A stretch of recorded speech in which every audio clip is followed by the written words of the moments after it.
পাড়ায় পাড়ায় এত সমস্যা, এত মারপিট, পাড়ায় পাড়ায় টিচারের নাম দিয়ে চাকরির নাম করে টাকা নিয়েছে, কাটমানি, তারপরে এর জন্য কি বলে আপনার লক্ষ্মী ভাণ্ডারের জন্য কাট, এইসব নিতে নিতে পাড়ায় পাড়ায় এত সমস্যা, ওনারা চেষ্টা করলেও সমাধান করতে পারবেন না। সব জায়গায় মারপিট হবে, কলার ধরবেন নেতাদের সমাধান করতে গেলে। না যাবেন না তো, কতজন গেছে বলুন না, যায় কেউ? ওই 21 জুলাই এতে আসে, বাকি কোনো নেতাকে দেখতে পান? আর যে সবচেয়ে বেশি আলো করে বসে থাকতো কেষ্ট তাকে উঠতেই দিল না ডায়াসে। এই তো পরিস্থিতি। কতজনকে লুকোবেন আপনি আঁচলের তলায়? এই ডাকাতদেরকে মানুষ জবাব চাইবে, কলার ধরবে। এবং এরপর মমতা ব্যানার্জির হাতে পার্টিও নাই, সরকারও নেই, সমস্ত হুলিগানদের হাতে চলে গেছে। না দেখুন, ভারতীয় জনতা পার্টির কর্মীরা, পরিস্থিতি যাই হোক, তারা আছেন, হয়তো সক্রিয় নাই। তারা পার্টিতে কাজ করতে চান, তারা বাংলায় বিজেপিকে ক্ষমতায় আনতে চান, এটা আমার মনে হয়েছে, তাই আমি ডাক দিয়েছিলাম। তো আমাদের সাংগঠনিক জেলা খুবই মজবুত সংগঠন আছে, মেদিনীপুরের সবচেয়ে এগিয়ে আছে বাংলার মধ্যে। জেলার নতুন সমস্ত টিম তৈরি হচ্ছে। তারা মনে করলেন যে অনেক দিন কোনো বড় প্রোগ্রাম হয়নি, হোক। এবং আমাদের সেই সাথী যারা শহীদ হয়েছেন তাদের শ্রদ্ধাঞ্জলির নাম করে সবাই এসেছিলেন।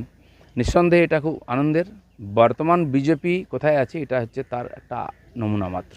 পার্টি আমাকে 3বার ক্যান্ডিডেট করেছে, আমি কখনো টিকিটও চাইনি, পদও চাইনি। পার্টি মনে হয়েছে দেওয়া উচিত। माननीय अमित शाह प्रेसिडेंट ছিলেন, তিনি বলছেন नहीं नहीं बड़े लीडर को लड़ना चाहिए। আমি 6 মাস প্রেসিডেন্ট হয়েছি, 1 বছর আগে পার্টিতে এসে আমাকে বলা হয় ইলেকশন লড়তে হবে, পার্টির নির্দেশ মেনে নিয়েছি। হ্যাঁ, চয়েস জিজ্ঞেস করা হয়েছিল, আমি খড়গপুর বলেছিলাম অ্যাসেম্বলিতে। পরের বারে 3 বছর পরে আবার বলে ইলেকশন লড়ো, জিজ্ঞেস করা হলো, আমি মেদিনীপুর বললাম, জিতেছি। তৃতীয়বার আমাকে কেউ জিজ্ঞেস করেনি, পার্টি যা বলেছে আমি গেছি, রেজাল্ট আপনারা জানেন। তো সেই জন্য পার্টিকে আমি বলে দিয়েছি, আমাকে যদি আপনি ইলেকশন লড়তে বলেন আমি লড়বো। আর আমি তো সংগঠন করার লোক। প্র্যাকটিক্যালি আমি পার্টিকে বলেছিলাম 24-এ যে আমাকে যে দায়িত্ব দেওয়া হয়েছিল, আরএসএস পাঠিয়েছিল অর্গানাইজেশন করতে, আমরা 41% ভোট 19 সালে পেয়ে গেছি, 18টা সিট জিতেছি। তো এক প্রকার সংগঠন দাঁড়িয়ে গেছে, যেন আমাদের মতো অর্গানাইজারদের কাজ শেষ হয়ে যায়, এখানে অন্য জায়গায় চলে যাই আমরা। পার্টি আমাকে রেখে দিয়েছিল প্রেসিডেন্ট হিসাবে, সেই মুক্তি আমি 21-এর পরে চাই। তো আমার কাজটা প্রায় সংগঠনের শেষ হয়ে গেছিলো, কিন্তু হয়তো পার্টি মনে করেছে আর প্রয়োজন আছে, সেজন্য যা কাজ দেবে আমি করব। দিল্লিতে অনেক দিন ধরে যাবে বলছিল, আমার সঙ্গে যোগাযোগ আছে, ট্রেন বুকিং করার জন্য কথা হয়েছে। তো ওনারা লম্বা ওখানে একটা ধর্ণা দেবেন বলেছেন। তো তাদের সে অধিকার আছে, তারা কেন্দ্র সরকারের মাননীয় রাষ্ট্রপতির দৃষ্টি আকর্ষণ করছেন যে তাদের প্রতি যে ইনজাস্টিস হয়েছে, এই শিক্ষিত ছেলেমেয়েরা যারা পরীক্ষা দিয়ে যোগ্যতার আধারে চাকরি পেয়েছিলেন, তাদেরকে কিছু চোর নেতার দুর্নীতির জন্য চাকরি হারিয়ে পথে বসতে হচ্ছে। সেজন্য তারা গণতান্ত্রিকভাবে যেটুকু আন্দোলন করা সেটা করছেন, সমস্ত সমাজ তাদের সঙ্গে আছে। দেখা যাক, আমরা তো ওদের রামনবমী করিয়েছি, জয় শ্রীরাম বলিয়েছি, জয় বাংলা তো উপাসে হচ্ছে। আর যারা জয় বাংলা বলছে তাদের অবস্থা দেখুন, আবার উল্টো আন্দোলন শুরু হয়ে গেছে। পশ্চিমবাংলায় উল্টো গঙ্গা বইবে, কারণ পাপের ঘোড়া প্রায় ভরে গেছে।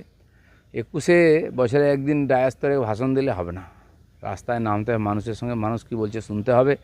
বাঙালি বাঙালি বলে বাড়িতে পাঞ্জাবি বউ রাখবো আর বাঙালি বাঙালি ডায়লগ দেবো। বাংলায় কোনো মেয়ে নেই সুন্দরী যাকে বউ করা যায়, পাঞ্জাবি বউ আনতে হয়।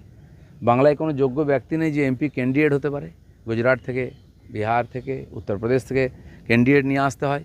এখানে কোনো ভোটার নেই, বাংলার লোকেদের বিশ্বাস নেই, বাংলাদেশ থেকে রোহিঙ্গা মুসলিমদেরকে ভোটার বানাতে হয়। এখানে কোনো অভিনেতা অভিনেত্রী নেই যাই ভোট দিতে পারে, বাংলাদেশ থেকে অভিনেতা অভিনেত্রী আনতে হয়।